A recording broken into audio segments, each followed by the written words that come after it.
Shabbat Shalom. It is an honor to have you join me again. I'm Philip Rice, Rabbi Flip from Congregation Micah, and today we're going to have a special session.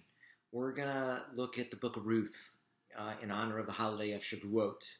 I hope you've partaken in some of the other programming around the sacred day, but I'm going to walk us all through it.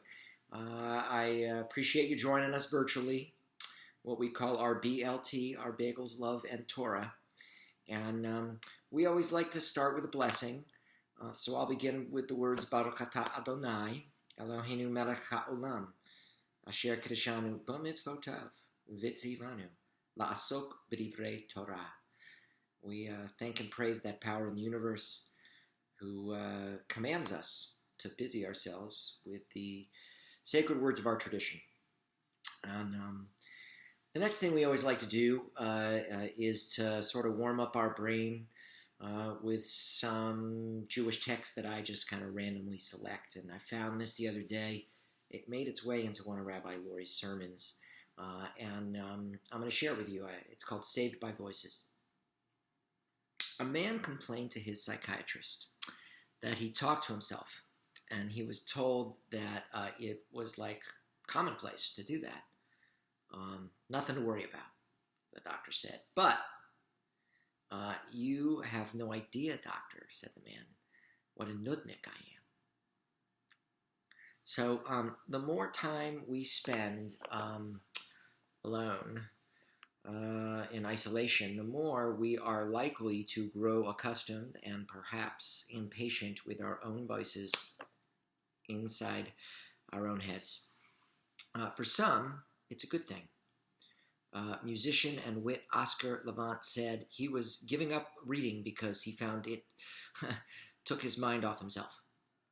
For most of us, however, other voices are essential, even if we are confined to our homes and cannot be in contact or interact with other people. Rav Soloveitchik once described his Talmud class as follows. When he begins to teach, all of a sudden, people appear. Some of the visitors lived in the 11th century, some in the 12th century, some in the 13th century, some in antiquity. Rabbi Akiva, Rabbi Rabbeinu Tam, the Ra'avad, the Rashba, more and more come in. They come in, and of course, what do? I introduce them to my pupils, and the dialogue commences. Jewish tradition is a room crowded with voices. Not right now. The voices. Loud, soft, witty, wise, angry, despairing, uplifting, divine. Come and listen. You'll feel less alone. So I think an appropriate text just to start. It makes me think of my Ancient Secrets. If you have not checked out Ancient Secrets, there's a whole session on Ruth. I get to interview Ruth. Played by a wonderful member of our larger Jewish community and who reveals what she does. If you haven't seen it, I point you to YouTube. But also the idea that we miss being together to share our collective voices and to fill that crowded library space with Torah and our ideas about it. And so here's what we're going to do. We're going to take a look at the book of Ruth. We're going to concentrate on some selected portions that I've chosen. We're going to look at some sort of classical, and here's some contemporary commentaries, some sacred sort of voices, in the hopes they'll save us. And we'll explore the relevance, maybe, of the book of Ruth to our own ideas about human relationships and individual initiative and loyalty and religious identification, maybe, affiliation, things like that. We'll see where it goes. Just so everybody knows, on Shavuot, Tikkun Leil Shavuot, if you ever heard that term, is like a study program. It's a study session. And Shavuot is traditionally considered to be the anniversary of the giving of the Torah on Mount Sinai. So a Tikkun Leil Shavuot is really the custom of staying up late, almost all night, for some Leil, evening of Shavuot, which was on Thursday evening. The custom really was developed, I believe, in the 16th century by Kabbalists in Sfat. That the Tikkun originally consisted of a set order of text study, including selections from the Bible and from rabbinic and really mystical literature. The Kabbalists believed that the giving of the Ten Commandments symbolized the marriage between God and Israel, and that by studying the evening before Shavuot, the time of the giving of our Torah, they were symbolically preparing Israel to enter into a sacred relationship with God all again. So we're going to study Megillat Ruth. It's called Megillat, the book, but really the Megillah scroll of Ruth. So a few random facts about that.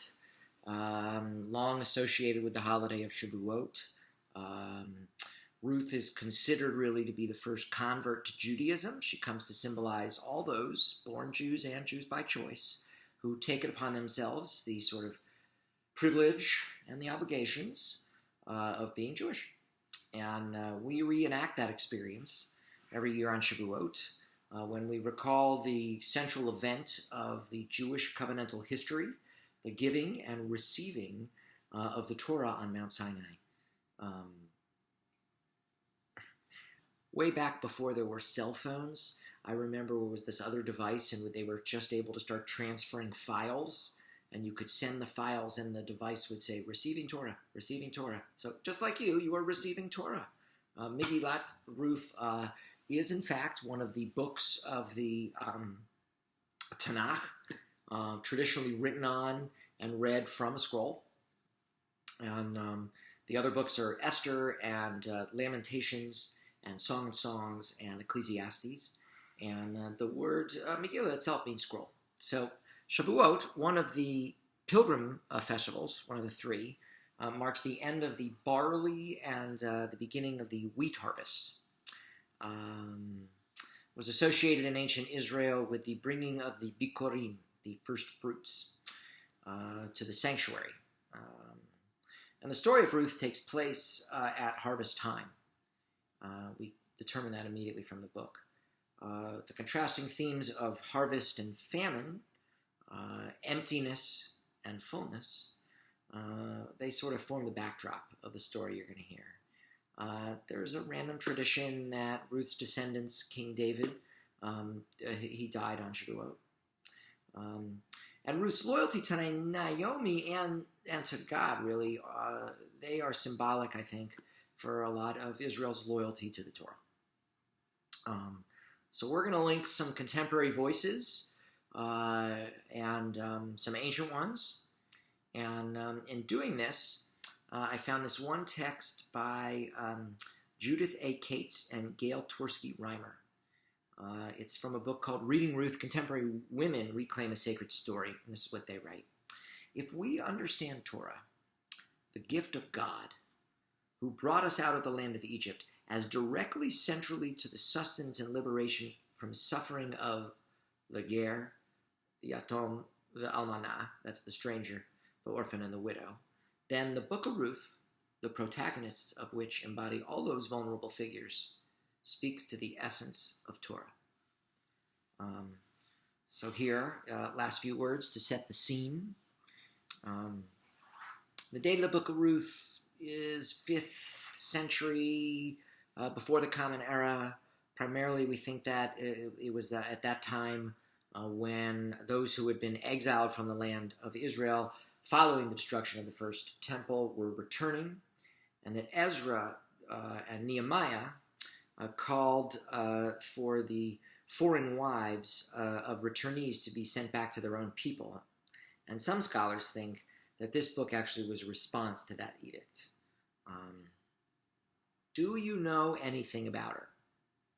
What might you remember about the book of Ruth? I'm going to have you take out a pencil and a piece of paper and maybe jot down what you can know, what you know. Just pause the video and do it. Okay.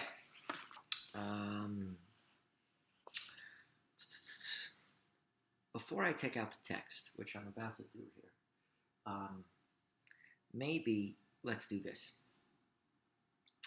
when an actor is preparing to play a role, he or she sort of, an Israelite faction, right, wrestles with the character in order to prepare, in order to take on fully and as richly as possible the character. The actor struggles to understand his or her character's motivations, their weaknesses and their strengths. They try to get to know the character well enough to actually become the character. So, similarly, we Jews have always wrestled with the characters in the Tanakh, in the Bible, in order really to understand and to learn from, their complexity. The actors didn't have access to classical and modern commentaries in the Book of Ruth to help Jewish scholars really get to do it. So they needed poets and writers and other commentators from across the Jewish spectrum. All of these voices again. And we're inviting you now. We are becoming part of the tradition that way, even though we're not doing it in person.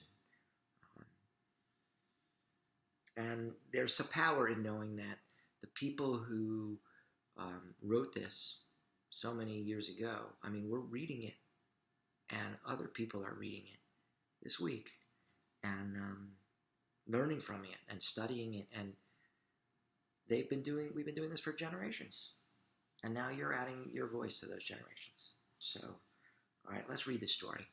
I'll be back in a second. Baruch atah Adonai, Eloheinu melech haolam, asher kiddushanu b'mitzvotav v'tzivanu al mikra megillah. We bless you, Adonai our God, ruler of the universe, who sanctifies us with commandments and commands us to hear the reading of the Megillah. Baruch atah Adonai Eloheinu melech haolam she'hechianu v'kiyamanu v'higianu lazman hazeh. We thank the God that creates us and helps us reach moments of significance. Vayehi b'mei shvat hashoftim. It happened in the days when the judges judged, that there was a famine in the land. And a man, he went from Bethlehem in Judah to sojourn in the fields of Moab, he and his wife and his 2 sons. The man's name was Elimelech, and his wife's name was Naomi, and his 2 sons were named Malchon and Chilion, Euphrates of Bethlehem in Judah. And they came to the field of Moab, and there they remained. Elimelech, Noah's husband, died, and she was left with her 2 sons. They married Moabite women, one named Orpah and the other named Ruth, and they lived there about 10 years. The 2 of them, Malchon and Chilion, also died, and the woman was bereft of her 2 children and of her husband. She then arose along with her daughters-in-law to return from the fields of Moab, for she had heard in the fields of Moab that Hashem had remembered his people by giving them food.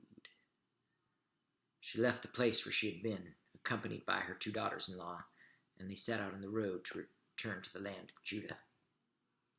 Naomi then said to her 2 daughters-in-law, "Go, return each of you to your mother's house. May Hashem deal kindly with you, as you have dealt kindly with the dead and with me.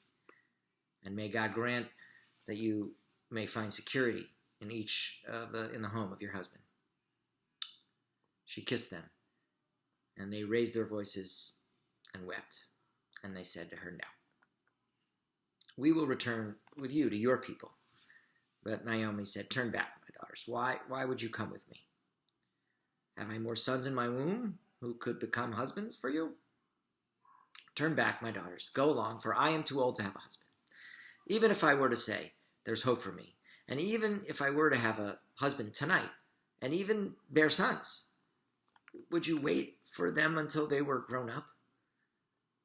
Would you tie yourself down for them and not marry anyone else? No, my daughters, I am very embittered on account of you, for the land of God has gone forth against me." They raised up their voice and wept again. Orpah kissed her mother-in-law, but Ruth clung to her. So she said, "Look, your sister-in-law has returned to her people and to her God. Go follow your sister-in-law." But Ruth said, "Do not urge me to leave you, to turn back and not follow you. For wherever you go, I will go. Wherever you lodge, I will lodge. Your people are my people, and your God is my God. Where you die, I will die, and there I will be buried. And thus may God do to me, and more, if anything but death separates me from you." And when she saw that she was so determined to go with her, she stopped arguing with her, and the two of them went until they came to Bethlehem.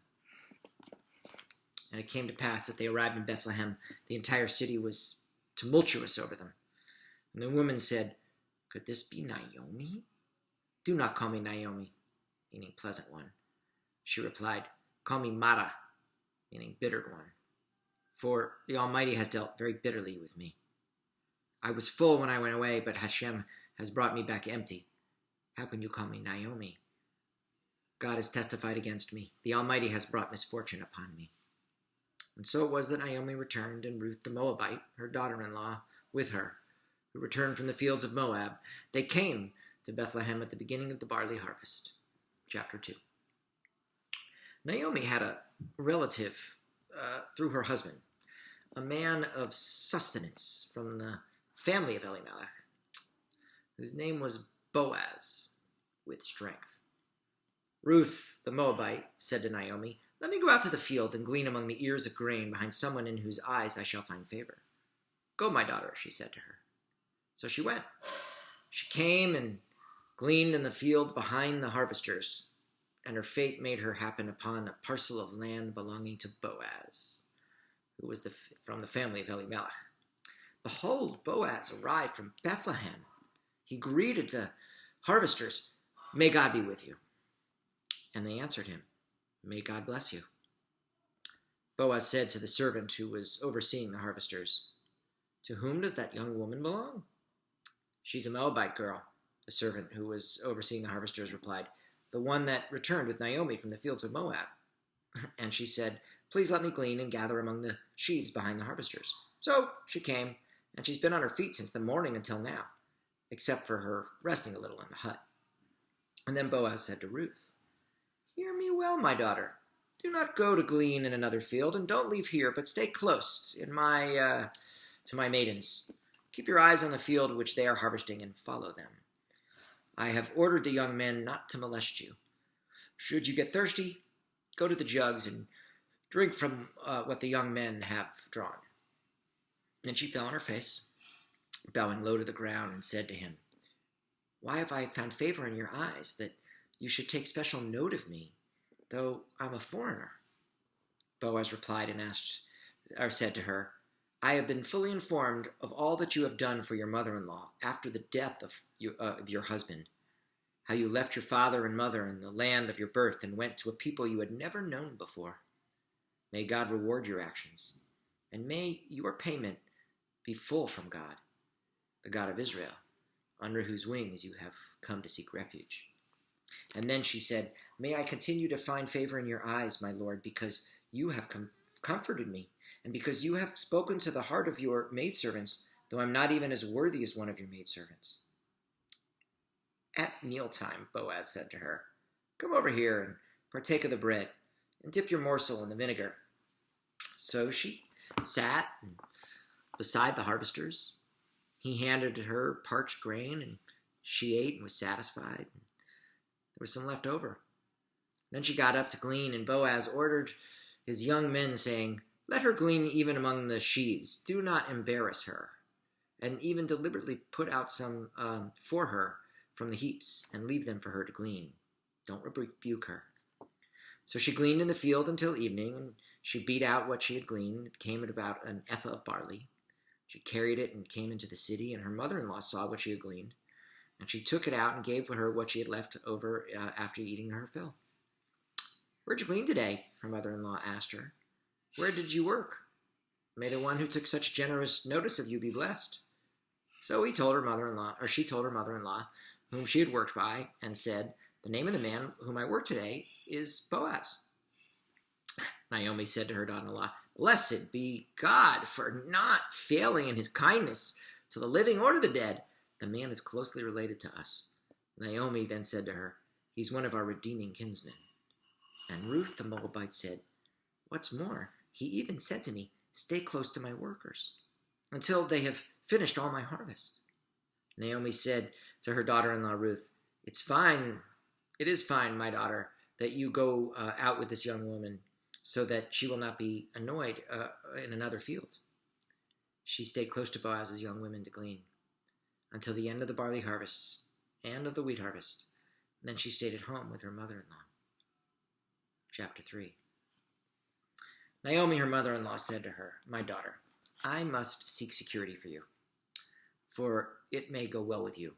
Now, Boaz, our relative, with whose maidens you have been, will be winnowing barley tonight on the threshing floor. Therefore, bathe, anoint yourself, and don your finery and go down to the threshing floor. But do not make yourself known to the man until he has finished eating and drinking. And when he lies down, note the place where he lies and go over and uncover his feet. Lie down next to him. He'll tell you what to do next." And she replied, "All that you say to me I will do." So she went down to the threshing floor and did everything as her mother-in-law had instructed her. And Boaz ate and drank and his heart was merry. And he went to lie down at the end of the grain pile. And she came stealthily and uncovered his feet and laid down. And in the middle of the night, the man was startled and turned about, and there was a woman lying at his feet. "Who are you?" he asked. And she answered, "I am your handmaiden, Ruth. Spread your robe over your handmaiden, for you are a redeemer." And he said, "Blessed be God, my daughter. You have made your latest act of kindness greater than the first, in that you have not gone after the younger men, be they poor or rich.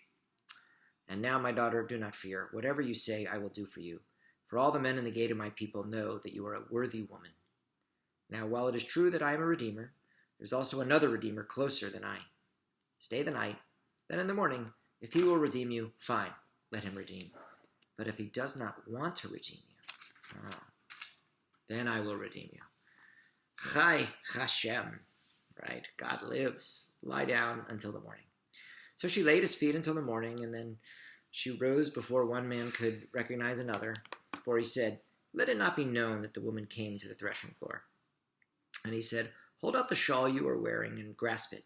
She held it, and it measured out 6 measures of barley, and he set it on her, and then he went into the city.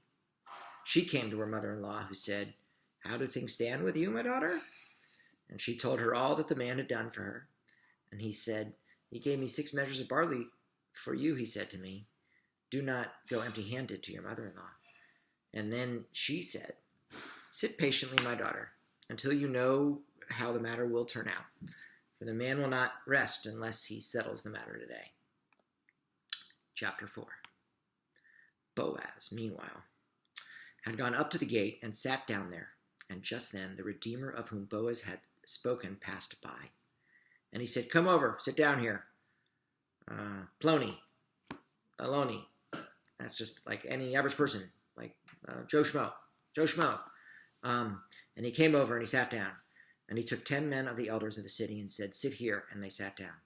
And then he said to the Redeemer, "The parcel of the land which belonged to our brother Elimelech is being offered for sale by Naomi, who is returned from the fields of Moab. I resolved I should inform you of this effect, but buy it in the presence of those sitting here and in the presence of the elders of my people. If you're willing to redeem, redeem. But if you're not, well, tell me, that I may know, for there is no one else to redeem it but you, and I after you." And he said, "I am willing to redeem." And then Boaz said, "The day you buy the field from Naomi, you must also buy it from Ruth the Moabite, wife of the deceased, to perpetuate the name of the deceased on his inheritance." And the Redeemer said, "Then I cannot redeem it for myself, lest I imperil my own inheritance. Take over my redemption responsibility on yourself, for I am unable to redeem." Formerly, this was done in Israel in cases of redemption and in exchange transactions to validate all matters. One would draw off his shoe and give it to the other. And this was the process of ratification in Israel. So when the Redeemer said to Boaz, "Buy it for yourself," he drew off his shoe. And Boaz said to the elders and to all the people, "You are witness this day that I have bought all that was Elimelech's and all that was Chilhon's and Malchon's from Naomi. And what is more, I have also acquired Ruth the Moabite, the wife of Malchon, as my wife, to perpetuate the name of the deceased on his inheritance, and the name of the deceased will be not cut off among his brethren and from the gates of his place. You are witnesses today." And then all the people who were at the gate and the elders said, "We are witnesses. May God make the woman who is coming in your house like Rachel and like Leah, both of whom built up the house of Israel. May you prosper in Ephraim and be famous in Bethlehem. And may your house be like those of Peretz, whom Tamar bore to Judah, through the offspring which God will give you by this young woman." And so Boaz took Ruth, and she became his wife, and he came into her, and God let her conceive, and she bore a son. And the woman said to Naomi, "Blessed be God, who has not left you without a redeemer today. May his name be famous in Israel. He will become your life restorer and sustain your old age. For your daughter-in-law, who loves you, has borne him, and she is better to you than 7 sons." Naomi took the child and held it in her bosom, and she became his nurse. And the neighborhood women gave him a name, saying, "A son is born to Naomi." They called him Obed. He was the father of Jesse, the father of David. Now these are the generation of Peretz. Peretz begot Hezron. Hezron begot Ram. Ram begot Aminadab. Aminadab begot Nachshon. That's a name we should know.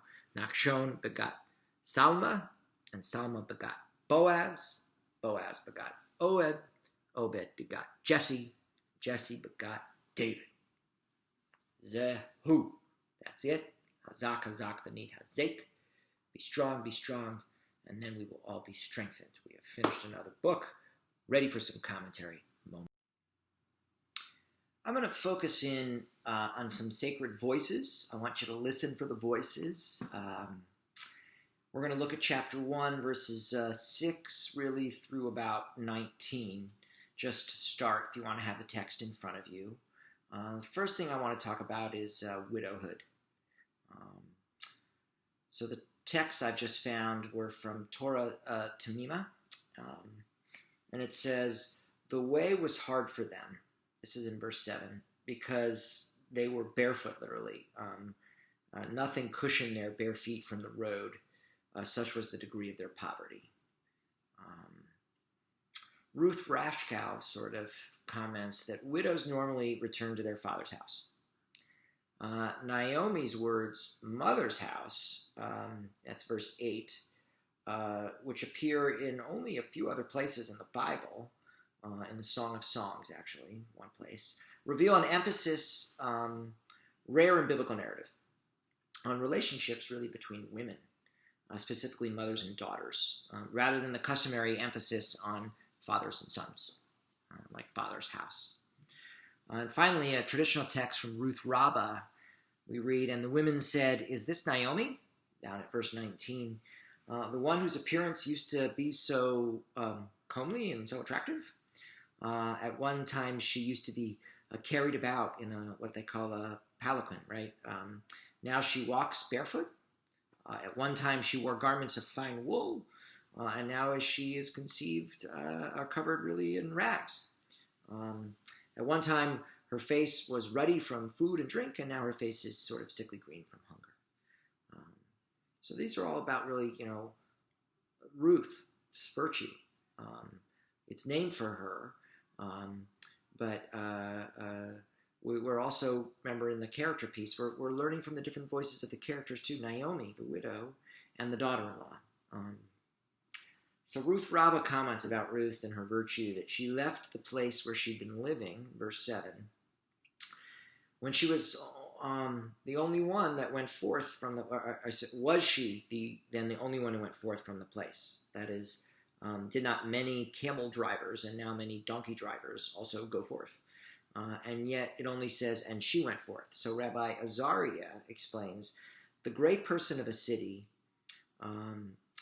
is its shining light, its distinction, its glory, its praise, And now when that person departs, its brilliance, its distinction or glory, its praise departs with him.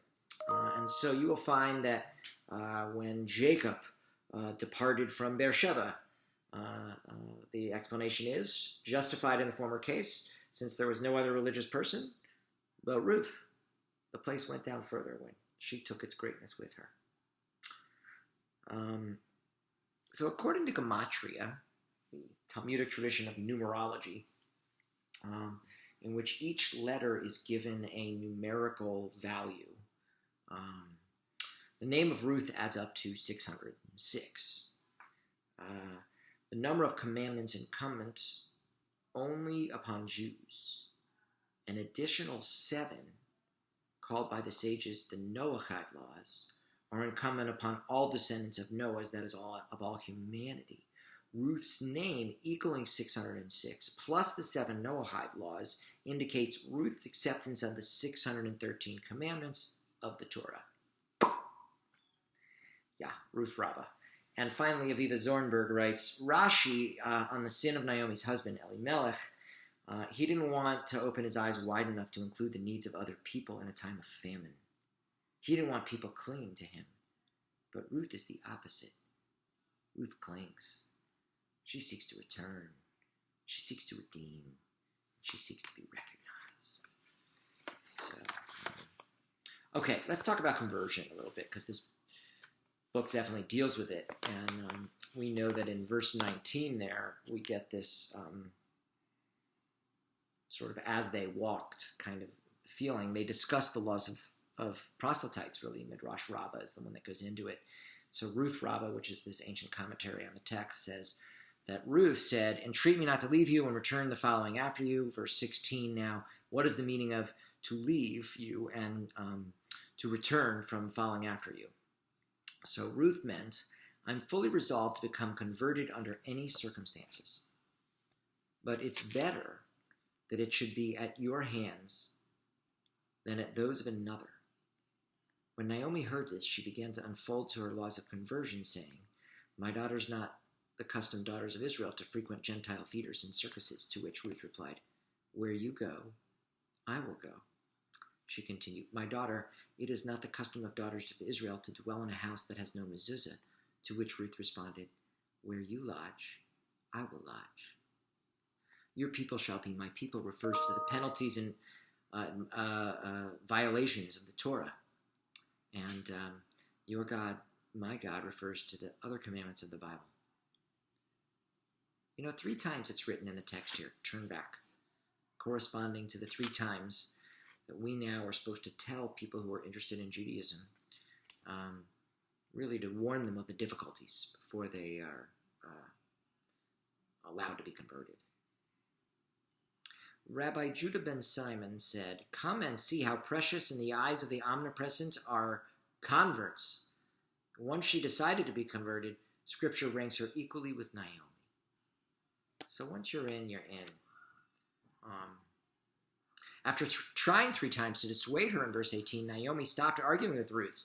From this verse in the Talmud, it's deduced that a convert is not to be persuaded or dissuaded too much. And this from the Mishnah Torah. The proper procedure when a man or woman comes forth with the intention of becoming a proselyte is to examine them. Perchance they come to embrace the faith in order to gain money or to qualify for a position of authority or out of apprehension. In the case of someone, perchance, who has cast their eyes upon an Israelite woman, in the case of a woman, then it may be that she has cast her eyes upon one of the youths of Israel. If no such ulterior motive is found, then they should be informed of the heavy weight of the yoke of the Torah and how burdensome it is for Gentiles to observe its precepts in order to induce them to withdraw.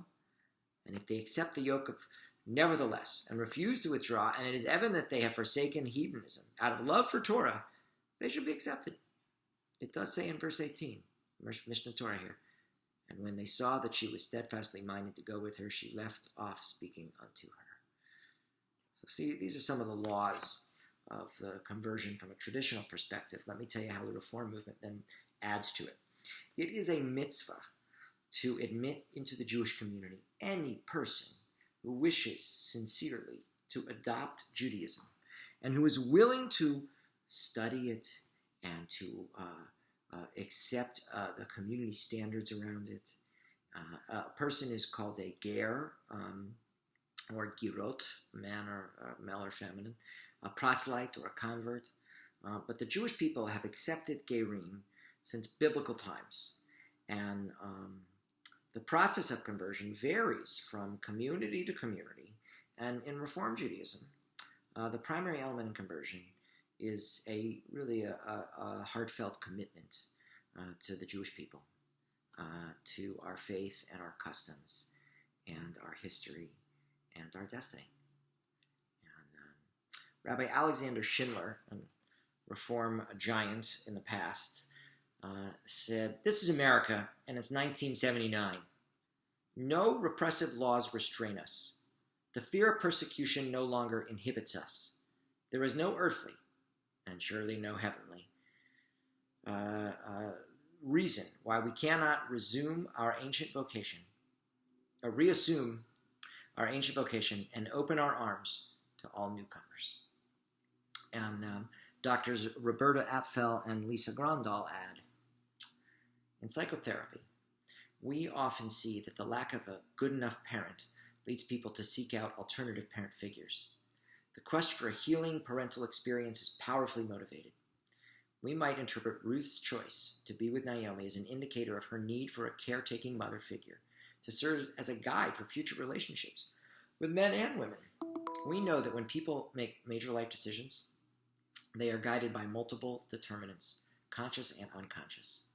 We can only speculate about the experience that led to Ruth's decision to follow Naomi." Let's talk a little bit about mother-in-laws and daughter-in-laws and intermarriage. So Naomi's blessing, we see in verse 9, must be understood as saying, just as you both have gone beyond what is expected of you by doing something that is merciful, we would say chesed in Hebrew, so may God not only reward you in the usual manner, but maybe God go beyond that and the expected and deal kindly and give you chesed as well. This concept comes from Nachal Eshkol. Mariana Hirsch adds, "Today, mothers-in-law bear the brunt of the pervasive fear of and contempt for mothers that define our culture. In this book, the mother-in-law, daughter-in-law bond is consolidated after the death of the husband and the son, and then evolves independently of them. Naomi had assumed that her daughters-in-law were merely accompanying her to to Judah out of respect and courtesy. But she told them that this was unnecessary. And her maternal suggestion in verse 8 was that they return to their mother's house, confident that God would reward them for having been good wives and dutiful daughters-in-law. But Ruth Rabbah points out that, Orpah only went like 40 paces. And you don't see any rewards for her descendants. Intermarriage. Big concept at Micah. Ruth is a Moabite, from the term me'av, from the father is the root. They were believed to be an incestuous tribe. She belongs to, they're an enemy people, really. Callous, they're described as people who deal in lethal curses. None of their descendants, even in the 10th generation, shall ever be admitted into the congregation of Adonai, because they did not meet with you with food and water on your journey after you left Egypt. Check out Deuteronomy, chapter 23, verses 4 and 5. Yeah. So, what then are the sages to do with Ruth the Moabite as the in-law? The rabbis, reflecting on the pertinent verses, declare a rule. Moabite, not Moabitess. It was customary for men, they conclude, not for women, to be callous to travelers in the desert. So only the Moabite males really were guilty of failure of humanity. The women were blameless and hence are exempt from the ban on conversion in marriage. Midrash Zuta. Check this out. She asked them to return home, verses 8 and 11, because she did not want to be embarrassed by returning to the land of Judah with a Moabite daughter-in-law. It hurts sometimes if our children, our grandchildren, don't marry of the faith or of the ones we want. But I think we know at Micah that there is a underlying love that could conquer all. And that our traditions morph, but often can survive. And this is seen in the biblical text here through the process of clinging. I spent some time thinking about intimacy. And rarely do relationships between women receive such prominence in Jewish text. And there are stories about sisters, and there are stories about mothers and daughters, and when women appear, they are often in relation to one another, but they're antagonists. There's competition. And we see that with Sarah and Hagar, Rachel and Leah. The story of Ruth and Naomi here is clearly an exception. And Ruth clearly loves Naomi. And she sort of pledges this lifelong commitment to her. Ruth and Naomi have a committed relationship that's crossing boundaries. It's of the normal relationship. It's boundaries of age and its nationality and its religion. And it's an excellent model that relationship and love can conquer all. Ruth and Naomi are like this model of cooperation and mutual respect. And they show how fruitful the cooperation between women really can and should be. They're so close, they cling, right? They cleave in verse 14. And that word cling is not pejorative in the biblical usage, like it might sort of suggest nowadays. It's sort of like a dependent relationship that does not permit it to separate. I don't know how to say it. In our current culture, which can be biased, love relationships are... they're genuine only really when they permit a certain amount of separation. And this clinging, I think, is blurring the lines maybe. And the question is it healthy or unhealthy? And we seem to think it is healthy, but there can be unhealthy too. So, why do... psychiatrists, right, Anne Rothie, believe so firmly in separation? Why do they insist that each of us must stand free of the background, never cleaving or clinging or, God forbid, merging with another? Is it not excessive Puritanism? This hellfire and brimstone preaching? This vision of the moral life as one in which works through memories, parents, childhood, fantasies, and emerges from the past single and singular? This is a cruel vision that goes against the grain of human effort. It is some ill will of Freud's that has broken across our time and causes this absence of love we all call maturity. All right, some text. A few questions, and then we're going to go to something else. What do you think made Ruth follow Naomi?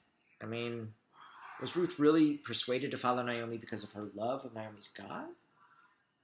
How much of a role did the relationship between the two of the women play in that decision? This word, or this concept of clinging, davka, we would say, dalet vef kuf. It's often used in the Bible to describe human beings clinging or showing their utmost devotion to the divine, to God. How might we strive to model our relationships in clinging? What's healthy clinging? What's unhealthy clinging? Maybe, what are some of the different factors that contribute to the finding of one's true path in the world? And then you ask, what roles do love and relationships play in helping chart that course?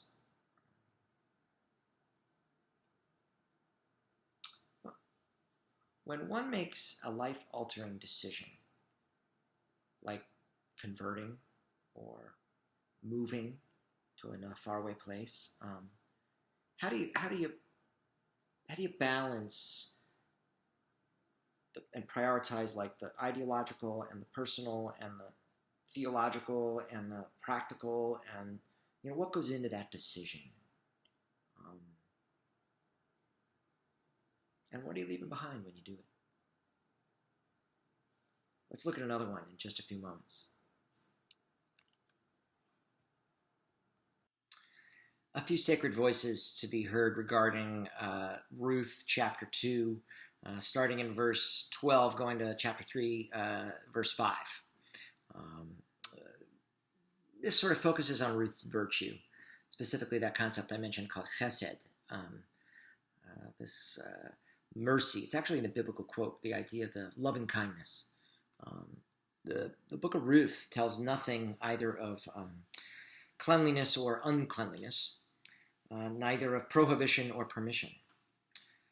Ruth Rabbah comments, "For what purpose then was the book of Ruth written? To teach us how great it is the reward of those who do deeds of kindness." So Boaz does it. He every step he is given more than full measure, whether of barley or of benevolence. We have watched him load Ruth's sack with extra grain to take back to Naomi. He's instructed the reapers to sort of scatter extra stalks for her to scoop up. He summoned her to his own table for lunch in the field. He's generous. He is kind. He's older. But in spite of his years, he opens his remaining strength to the imagination of the future. He enters a new life, inconceivable for him on the day a penniless foreigner wanders over to his field. And she's behind the harvest workers, and he shows her chesed, he shows her mercy, he shows her love, he shows her kindness, pity. He helps provide for her peace. It's identified here by Cynthia Ozick that this is the basis for being a pastor. Chesed, according to Lila Leah Baraner, is indeed one of the key words controlling the Ruth text. The word occurs 3 times. At the beginning, Ruth does chesed for Naomi, from gleaning in the fields to bringing food, and further performs chesed in honoring the memory of the dead in Naomi's family. We see this in verse, I think it's 1 chapter 8. In the middle we find, "And Naomi said to her, daughter-in-law, blessed be God whose kindness, whose chesed has not forsaken me, the living or the dead." That's actually chapter 2, verse 20. At the very end of the story, Boaz says to Ruth, "You have made this last kindness, this last chesed again, greater than the first in that you've not gone after younger men, whether poor or rich." Chapter 3, verse 10. So almost every character in this brief story, from Naomi to Ruth to Boaz, does to even some of the minor characters, behaves in a manner that demonstrates this sort of Jewish heroic concept of some sort of chesed. Yeah. A few more. The Midrash defines 4 situations involving chesed. They are the one who does chesed with people who do not need it, the one who does not do chesed with those who do not need it, the one who does chesed with someone to whom he owes a great deal, and the one who does chesed with someone who needs it. This is Boaz with Ruth. Vayikra Rabbah. And finally, Judith Cates writes, "And when you reap the harvest of your land, you shall not completely reap to the corners of your field. You shall gather the gleaning, nor shall you gather the gleanings of your harvest. You shall leave them for the poor and the stranger." It's from Leviticus chapter 23, verse 22. Leviticus makes it clear that we should understand this obligation as a mode of connection to God. Through fulfilling a commandment and through Emat Yodei, imitating the compassion of God and acknowledging that what we have is ultimately a gift and needs to be shared. Ruth's gift of physical sustenance enables Naomi to move from seeing God as a bitter enemy. Now, in response, Ruth sees God as the God of chesed. And now she remembers that Boaz is a Goel, a redeeming kinsman. Let's talk a little bit about human initiative.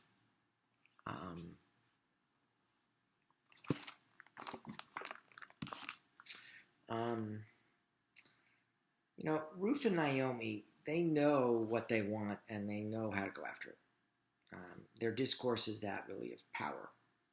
And Athalia Brenner writes, the power of the discourse is that they succeed. Naomi advises Ruth to go to her finest dress to seduce Boaz into a marriage that would protect both impoverished women from misery. That's verse 3, chapter 3, verse 3. And the seduction attempt is incredibly outspoken and daring. By night, the young widow takes her place in Boaz's bed and uncovers his feet. A sexual euphemism, likely, in order to lie by him. Aviva Zornberg continues, Boaz calls Ruth Eshet Chayil, a woman of valor. Various commentators say that the people of Chayil, valor, are those who are, quote, worthy to lead a great nation. That doesn't necessarily mean military skills, Rambam Nachmanides stresses. It could mean wisdom, fearlessness, energy, alertness. By acting vigorously to change unacceptable circumstances, writes Sylvia Barak Fishman, Rebecca, Yocheved, and Naomi act very much within the Jewish ethos. Jewish tradition seldom rewards passive or docile acceptance of an unfair fate at mortals' hands. Acceptance may be appropriate when God tests or punishes. But active opposition is rewarded within biblical narratives as a response to human attempts to thwart God's will. The nature of the human obstacle and the status of the activist determine the most effective response. Both force and deception are seen as appropriate, active responses to threatening situations in biblical texts. Ensuring the survival of those who serve God is seen as a primary virtuous act and the foundation upon which all other virtuous acts are based. So, just as Ruth has done for Naomi, Boaz ensures that Ruth has the food she needs, but he also gives her something more. Recognition for who she is and what she's done. And it makes me curious, what does that suggest? What is it that Ruth gives to Boaz? What can we learn here through the relationship between giver and receiver or taker? What does it mean with regard to chesed, with regard to loving kindness? And think about what the risks were that Ruth took when she lied down next to Boaz and sort of challenged him, really. Challenged him to, spread your robe over your handmaid. So the question becomes, what are the personal risks that you have taken? And what did they accomplish? Where did they get you there? Or where did they get you? How much courage does it take? Is really required to take personal risks? And in what way do they move our lives forward and help us reach our destiny as a result? So I got one more little section I want to cover. See you shortly. We're back. And I just want to share a few more sort of insights from Midrash Tehillim, from Rabbi Ruth Sohn, and from the Talmud. And this more has to do with chapter 4, verses 13 through 17, so a smaller section. Maybe I'll just reread them for us. So Boaz married Ruth, and she became his wife, and he cohabitated with her. And God let her conceive, and she bore a son. And the woman said to Naomi, blessed be God, who has not withheld a redeemer from you today. May his name be perpetuated in Israel. He will renew your life and sustain your old age, for he is born of your daughter-in-law, who loves you and is better than you than 7 sons. Naomi took the child and held it into her bosom, and she became a foster mother. And the women neighbors gave him a name, saying, a son is born to Naomi. They named him Obed, who was the father of Jesse, who was the father of David. So let's talk a little about return and redemption. The children of Israel said to the Holy One, Master of the universe, when will you redeem us all? And God answered, When you have gone down to the very bottom of the pit, in that very hour I shall redeem you, as it says, the children of Judah and the children of Israel shall be gathered together and shall rise up from the earth. How our sages conceived of it. Now, the book of Ruth begins with this emphasis on teshuvah, actually, on this returning or turning, which is mentioned 11 times in chapter 2. It's a parallel to the last chapter with its emphasis on Geulah, redemption, Ga'al Yisrael. It's mentioned 14 times. Turning occurs on different levels. There is physical, returning to a place, a spiritual, returning to God, both of which lead to Geulah, to redemption. Teshuvah means people's movement toward God, and Geulah means God's movement toward people. When we move towards God, God moves towards us. In the book Sanhedrin 97b, on that page, Rab says, all time set for redemption have passed, and the matter now depends only on repentance and good deeds. But Samuel said, to endure the experience of mourning is sufficient punishment for the people of Israel. How redemption is to come about is also disputed among the sages. For Rabbi Eliezer, he said, if Israel repent, they will be redeemed. But if not, they will not. Rabbi Joshua, he retorted, you say they will not be redeemed if they do not repent? On the contrary, they will be redeemed, for the Holy One will raise up against them a king whose decrees will be as cruel as Haman's. So that Israel will be driven to repentance, and thus God will bring them back to the right path. All right, let's talk about personal redemption. Let's talk about mourning and healing. Rabbi Ruth Sohn again writes, from here we learn that a grandchild represents a piece of immortality, redemption, to its grandparents. Verse 15, since the dead cannot praise Adonai, from Psalms, it is through children and grandchildren that we continue to praise Adonai. Rabbi Patricia Carlin Newman adds, for Naomi, the way back to life, vitality, and restoration cannot be directly through faith, because her estrangement from God is so critical to her understanding of herself as Mara, bitter. Instead, it is through human acts that she is ultimately restored. She experiences most of her mourning as an individual, but she moves back towards healing in community, moving from death and mourning back to life and vitality. The book of Ruth is a phenomenology of this journey.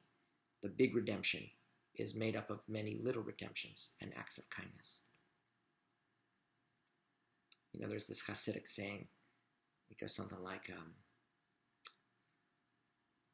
the wholest heart is a broken heart.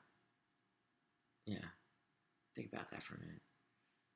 A little Christian, right? We're all a little broken, but Judaism recognizes that too.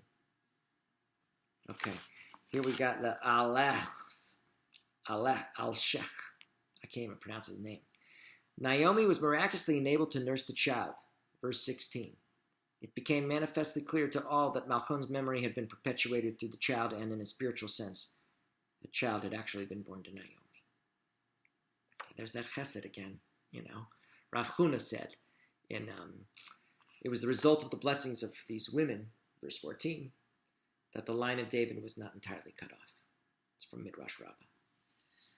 And the Talmud Sanhedrin, also on page 19b, comments, was it then Naomi who bore him? That's what it asks in verse 17. Surely it was Ruth who bore him. But Ruth bore him and Naomi brought him up. And since he was called after Naomi's name.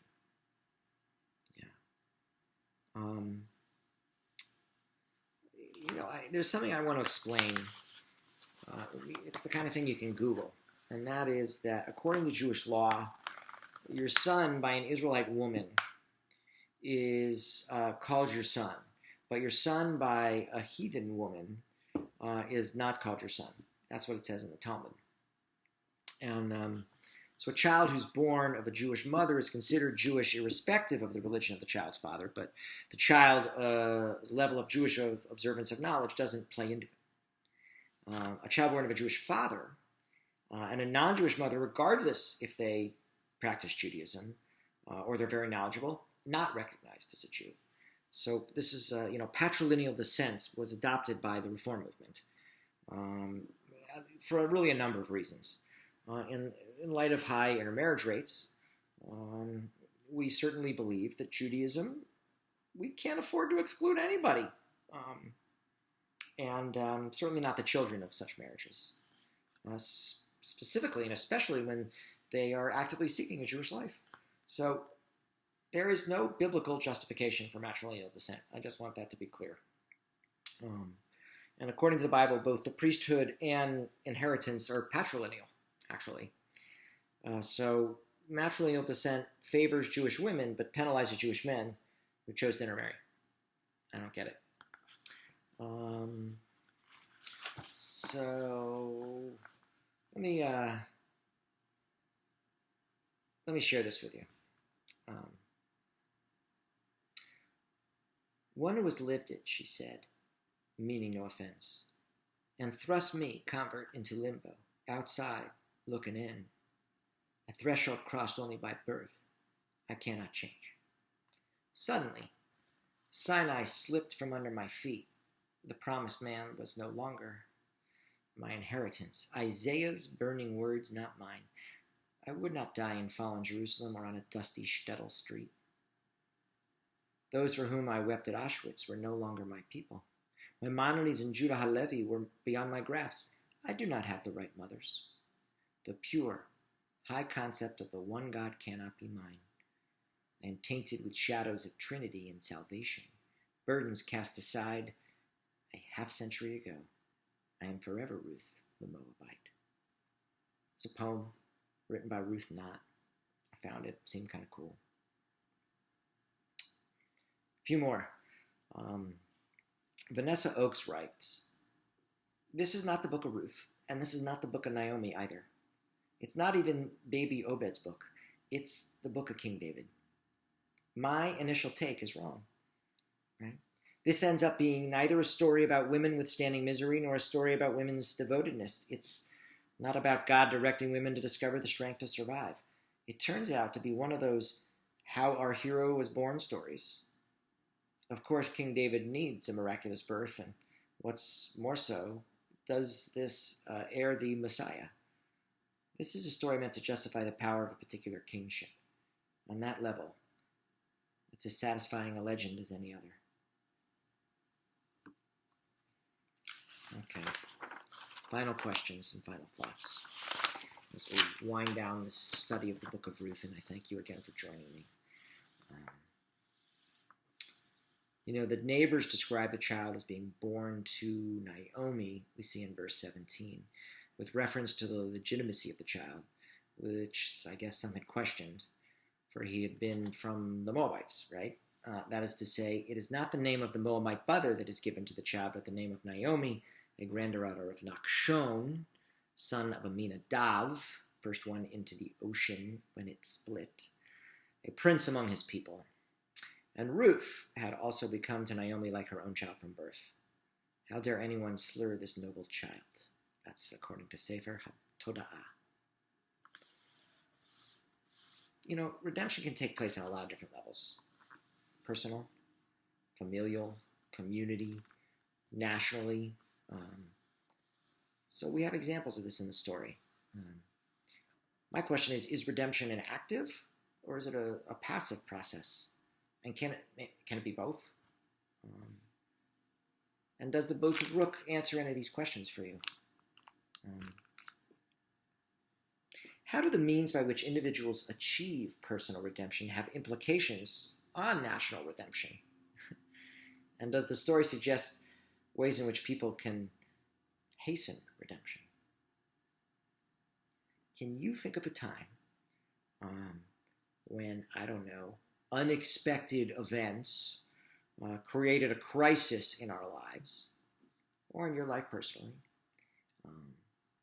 And so how are our characters impacted in how we respond to this crisis and to others? What factors are helping us confront and or avoid this current situation? Some people have suggested that the end of the book of Ruth